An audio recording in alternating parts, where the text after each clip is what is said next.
What's up mga kachika? I'm Ivan de la Cruz and today kasama ko uli ang ABC fam. And for today's video, for today's vlog, hot seat naman tayo. Kaya in-invite ko ang aking friend na si John Knight para siya naman ang isasalang natin sa hot seat. Pero bago yan, intro, pasok!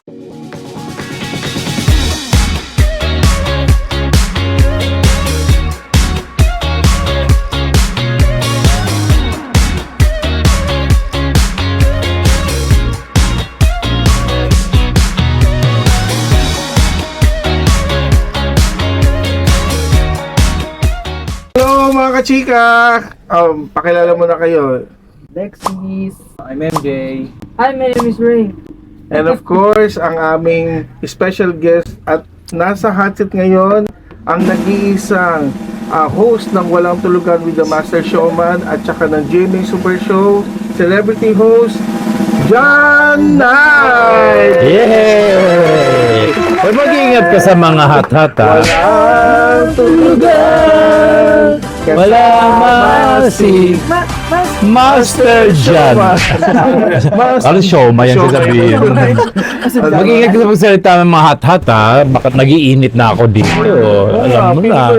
Baka naman may nagnasa sa akin dito. Please, wag lang. Hindi ako available, ha? Guys, ang kapatid ko pa nga pala si Ay, kapatid mo ba siya? De la Cruz. Kapatid talaga. Ano nangyari? Ano nangyari? Ano nangyari? Jack and Jill. Charot.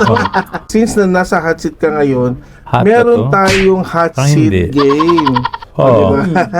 Mamaya hot seat ka. Well, actually, Wala bang pakape or pa-soft drinks habang... Init eh, no? Ito meron to laman. Hot eh. hot? Hot. So, mainit. So, bubusan na. Charot. Anyway, kasi magbibigay kami ng mga random people na mga trending ngayon. Tatanungin natin si John Knight kung ano ang masasabi niya sa mga random people na yon. And pag ayaw niyang sagutin, hindi siya magko-comment, may consequence. Kunyari, ilibre niya kami sa Starbucks. Charot! Ilibre niya kami sa Para sa inyo lahat ang ano. Para sa akin yung pabor. Hindi kasi ikaw lang yung nasa hot seat eh. Okay. Yun. So magtatanong kami, pwede kaming sumundot sa tanong pag regarding sa topic nila, Sundot diba? ka na naman. Hindi kasi friend, ang maganda kasi dito, iba-ibang generation to eh. Merong millennial, may Gen Z, may Thunderbird. Ako old generation. Oo, generation. Mag-start na ako since na ako Tapon! Ako naman may pakanan nito. Okay. Jason Saleta. Si Jason Saleta, siya yung Ay, alam ko na yung ano, a lot of LGBT. couples right now are talking about it, di ba? That's sad. Crime of passion yun eh, di ba? Kaya ikaw huwag masyadong magmahal, di ba? Wow, back to me kagad. Di ba? Hindi, ibig ko sabihin, what's your point? What's your Hindi, question? kasi 'di ba? Parang kasi naging may mga usap-usapan na ganito daw, may pros and cons, merong kaya pala merong ganun. Pero at the end of the day, mali ang pumatay. Mali ang pumatay. So, hindi dapat umabot sa ganun. Regardless of the reason, bawal manakit, bawal, kumitil ng buhay. Sayang. Sayang, no? Sayang yun kasi dapat and that's a sad story, tsaka pag feature mo ngayon sa social media and the news, para namang ano makukuha natin sa ganun, but we have to talk about it, di ba? Kasi it was leaked. Otherwise, in my days, hindi yun eh. Pinakita pa yung pum, di ba? Correct. And kahit sabihin mo magandang bigay mo na magkaroon sila ng lesson or magtanda sila, para sa akin, dapat hindi pinapakita yung mga gano'n. Tsaka, we do not dwell on that. At this day and age, alam ko naman, matatalino na mga Gen Z, whatever, di ba? Masyadong, I don't know, wag niyo ako sabihin, promiscuous naman, permissive na lang ang society natin. And that's their business. I think that's a private thing for them. Hindi natin alam kung ano talaga yung dahilan. Totoo na yan. Kung bakit ganun ang kahinatnan. Maaring na-inlove siya ng husto. Sobra. And, may tsura kasi din yung isa. May tsura. Yung isa, itsura lang, di ba? Pero may tsura din. Pero talagang sobrang gwapo eh. Parang model eh. Yeah. And what a waste, di ba? So, Correct. ang hirap, well, masasabi ko talaga, kung sino man yung gumawa nyo, the alleged, di ba? Pero kita na sa camera eh. Correct. Walang excuse dyan. Wala. You know, dapat justice should be served at saka kawawa naman nakikiramay tayo sa pamilya nung walang kamuwang-muwang na mangyayari yun.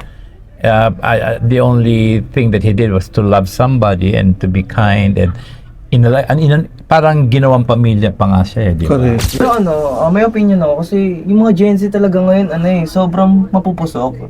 Saka sila, like, sobrang emotional. Parang hindi nila kaya i-take agad yung mga pain, yung mga sakit, diba? Pero generation mo to, di ba? Mm-mm. Oh.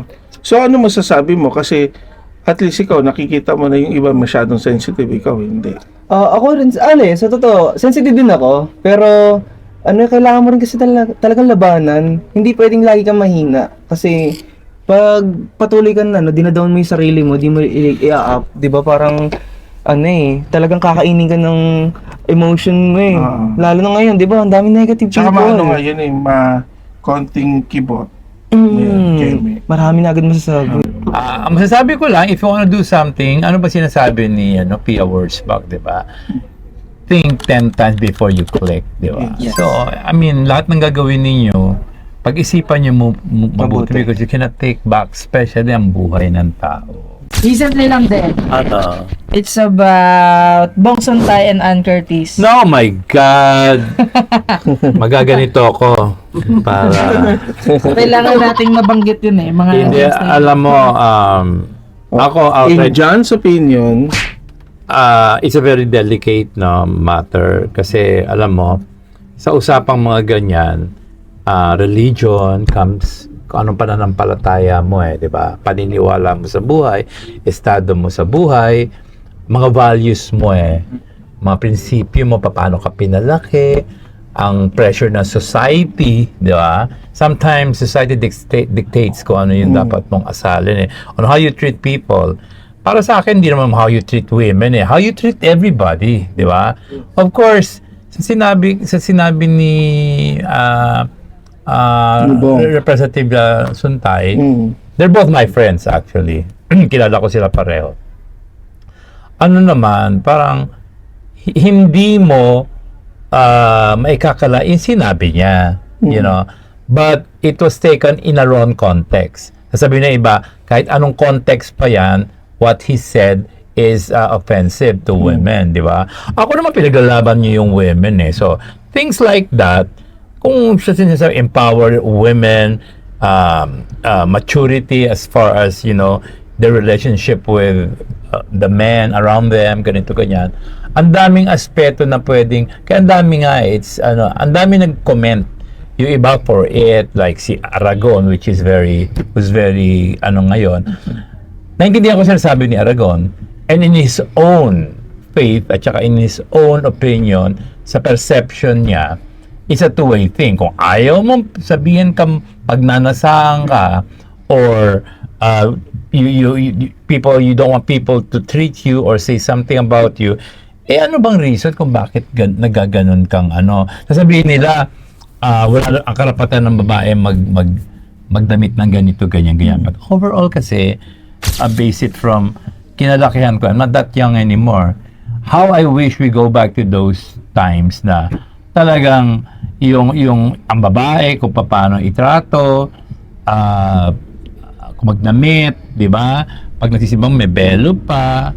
There are some conservative issues about that. Pero nasa mundo na tayo modern na tayo I mean, we should go with the times nga. Pero not to a point na i-give up mo yung mga values na kalakihan mo.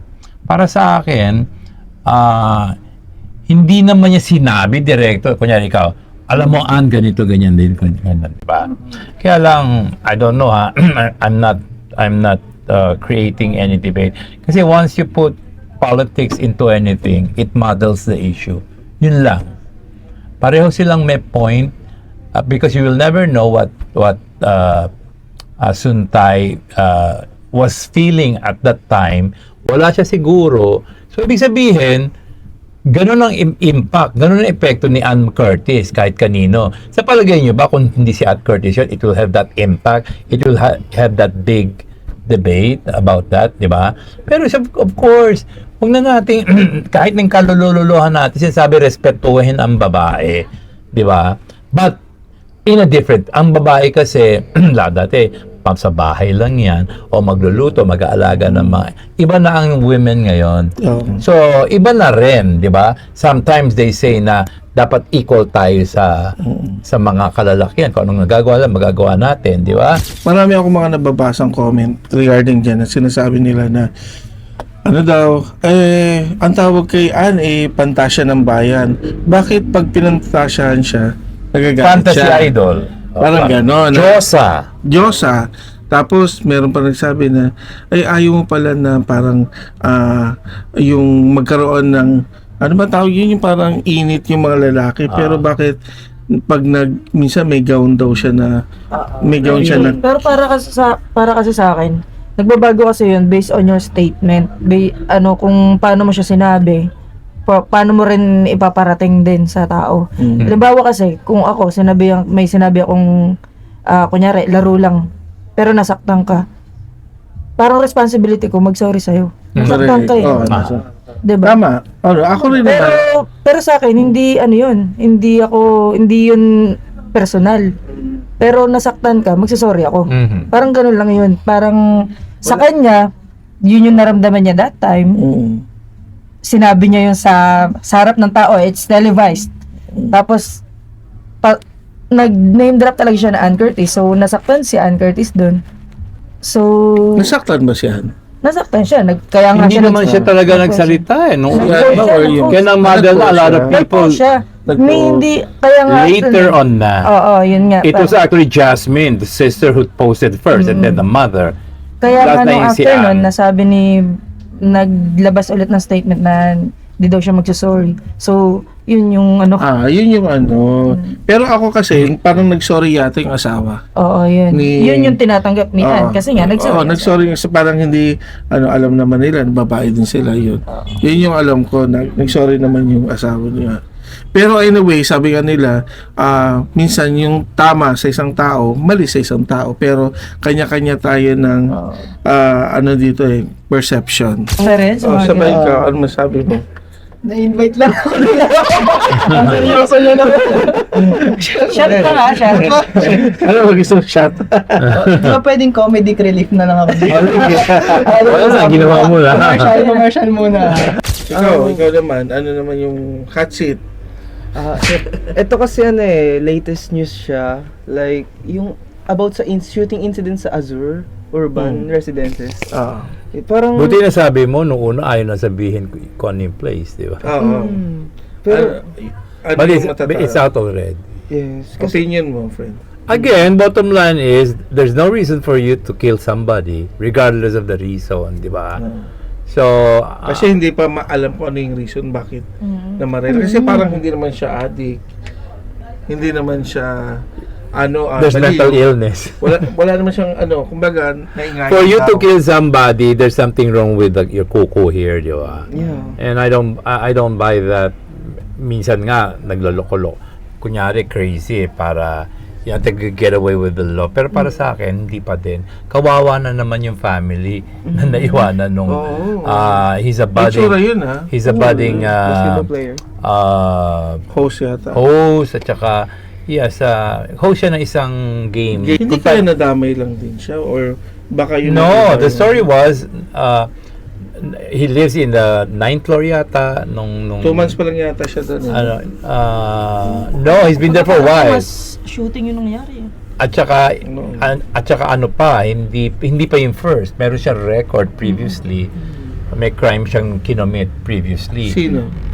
Yung shooter. Ay, talaga. Yeah, he has kaya ngayon ang issue doon na bakit meron na siyang doon pagkakamali no, pinaghanap na siya, and yet nandyan pa siya. Naiingayan siya nagbabasketball because his room is directly yung basketball court doon sa place so nila lapit yun. lang. Pero kahit na, I mean, yan na yung mga cheche bureche. Wala pa ring reason for you to go down and kill people, mag-shoot ka. Walang pinag-iba yan sa mga road rage, sa mga Anger issue. sa mga nangyayari sa sa eskwelahan, mga bata pa nga, napapasok ka doon, wala ka. Buti nga, hindi tayo ganon. Katulad, pag nakita na siya ng sniper, dedo na kagad siya, di ba? So, ang ko lang din sa treatment noon, sa unang-una pa lang, walang no mention of place, no mention of this, of course, may investigation na ganyan, di ba? But it's a good thing na nasa generation na tayo ng the power of social media. May naglabas ng picture Pero niya. friend, yung tanong ako, bakit nga pala na napaka-sensitive nila pag pinag-uusapan yung lugar? Ano ba meron sa Azure? Well, syempre, yung reputation. Sino ba may-ari nun? That we don't know, I don't know, di ba? Parang, Hindi pa, para sa akin kaya yung pinoprotektahan para din sa mga residents eh. okay. Para hindi Yeah. masyado magpanik yung mga tao doon na, ay ganito pala yung security dito. Siguro. So baka magbentahan ng Pero kilala ang Azure sa Sa Airbnb, yung mga ganun. Like, Oo. Sa man-made beach. Man-made Yeah, beach. yes. At ang alam ko, parang si Manny Pacquiao and Paris Hilton. Para sa akin, incidental lang yun eh. Anyway, Anywhere, it can happen anywhere, but it again models the issue. Bakit aanuhin mo yun eh? Kung ako kunyari ang parents nung hoy, wala akong pakialam kung saan nangyari to, napatay ang anak ko. Kahit dun pa nangyari yan sa napaka-posh na area or whatever, napatay ang anak ko and there's a killer and dapat dun tayo mag-concentrate. Kasi,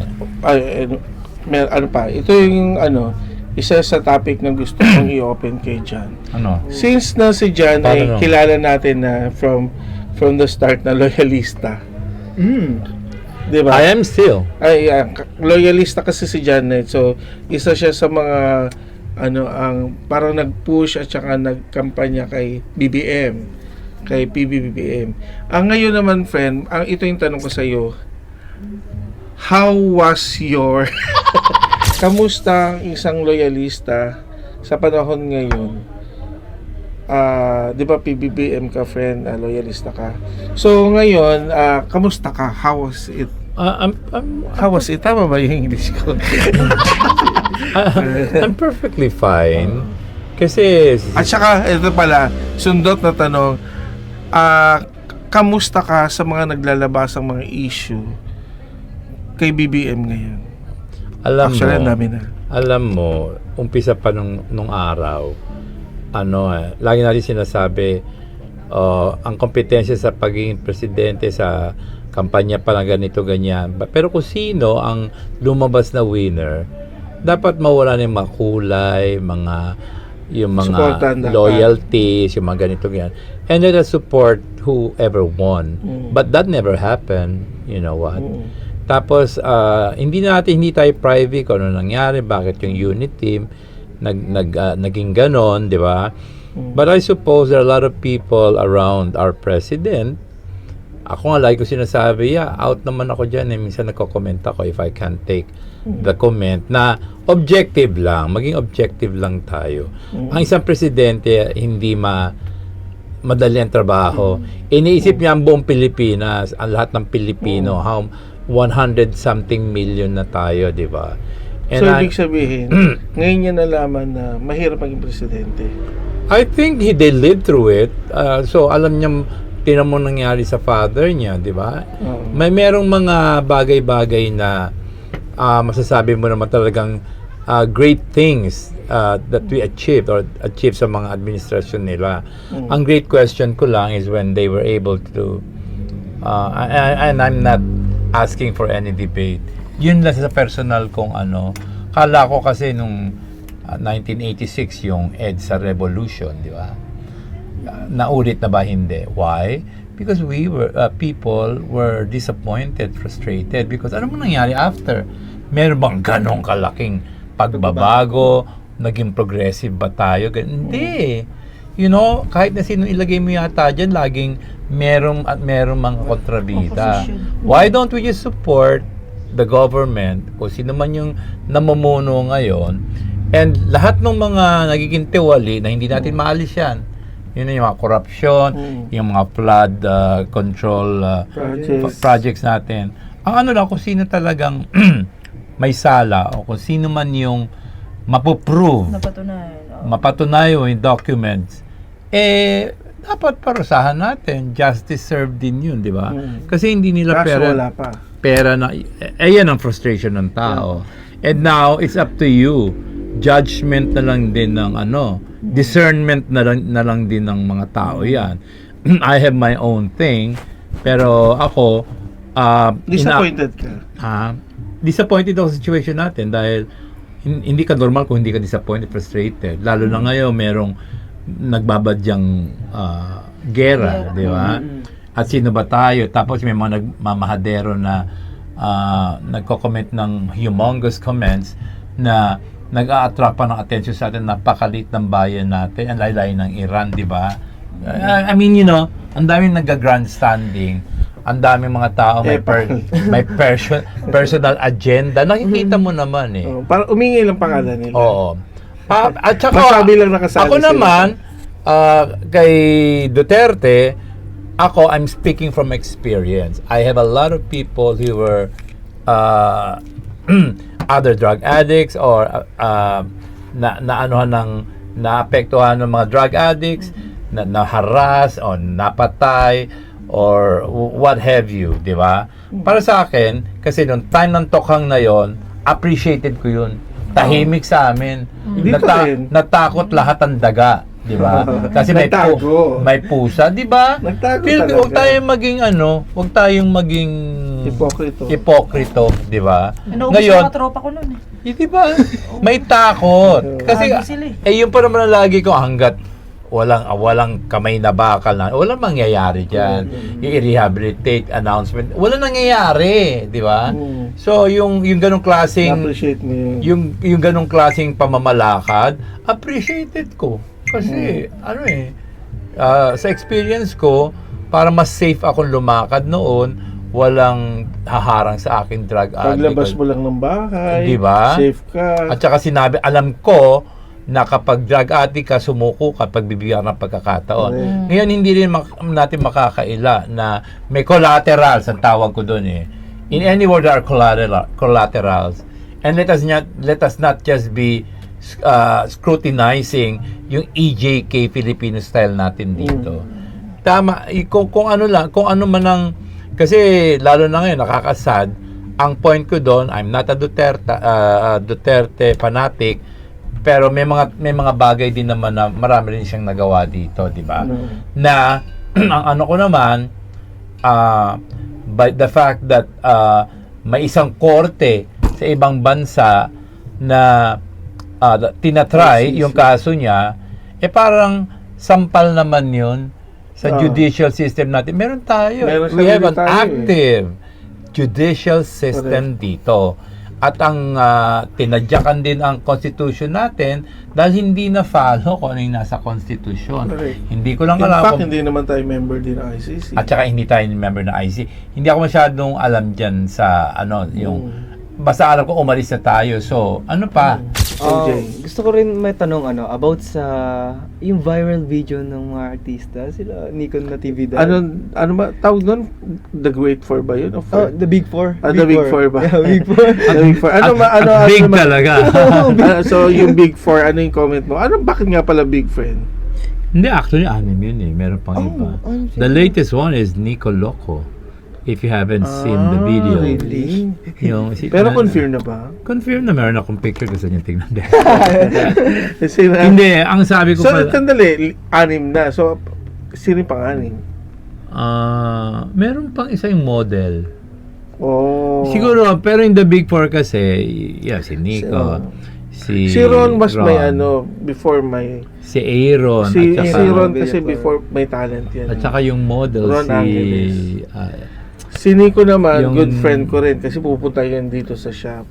And si... yung pageant winner, si Kuwa ba yun? What's his name? Oo. Oo. No, it's not ko. Yung long hair. Si From the Stars. Ano ba pangalan niya? But anyway, yun yun. Yeah. So, ano masasabi mo Nandiyan doon, siya. friend, na syempre marami doon sa mga kasali doon sa Na- gaya ni Nico. Di ba? Si Nico kasi very talaga yun sa family. Alam Pero mo, ang alam ko, nangyari to, matagal na eh. alam mo, 2023 pa yata. Alam mo, voyeurism yun. Kasi a private thing like that should be private.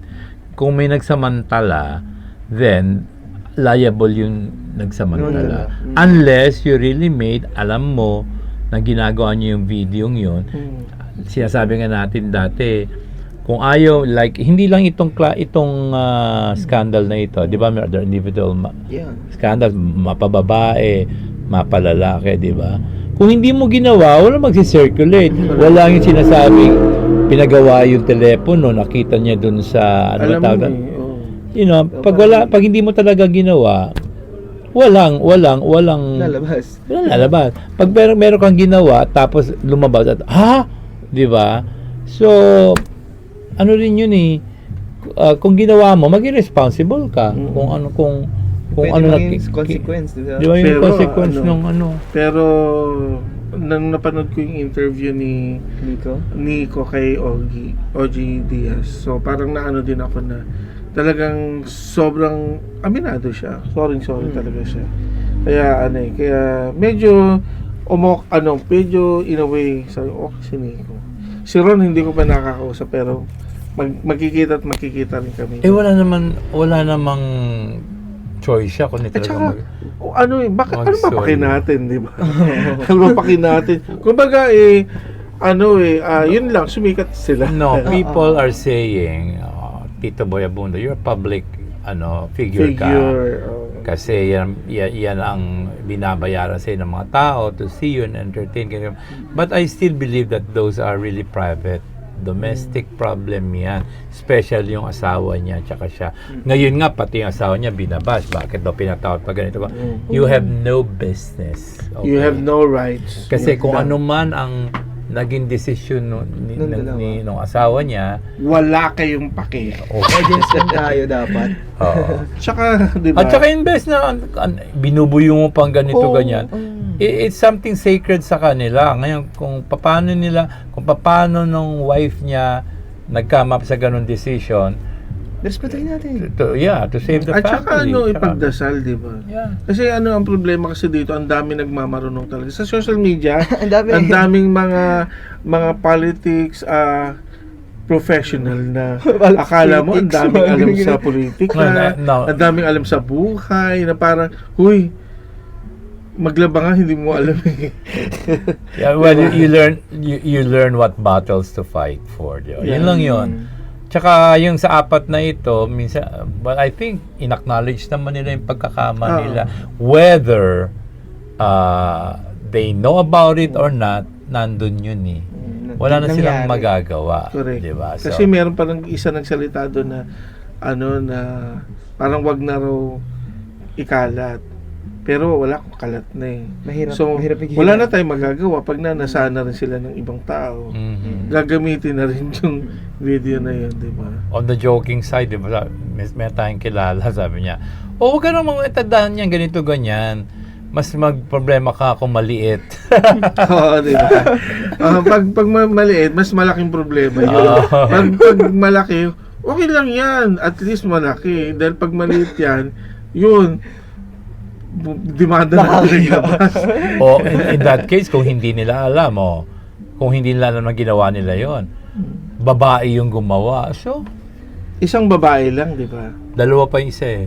So, Diba? pero may dalawa doon, pero may common denominator. Sa apat. Isa lang ang babae. Isa yung babae. Oh, Isa. that's how it is. At masasabi mo lang sa girl, sana all. Yung iba nagsasana all eh. Sana all. Parang, wow, talaga mga big names sa mga Sabi nga nung ni natikman mo, Nico Loco, consensual yun. I mean, kasi it's a private thing for two Correct. people. Lahat ng pinag-uusapan natin dito, just be open to it. Take the good ones. And if you think that something it will not help you, sa sinabi namin, then throw that away. Yun lang. Kanya-kanya tayo. Walang basta ganun trip. Tama. So guys, maraming salamat po sa lahat ng mga nakatutok sa aming vlog ngayon, and don't forget to subscribe on our YouTube channel and hit the bell button para lagi kayong updated. Yes. And guys comment lang kayo sa lahat ng mga gusto niyo sabihin at saka sa mga gusto niyo ipagawa sa amin. Wow. Wag lang Big Four. Charot. Thank you guys. See you. Bye-bye.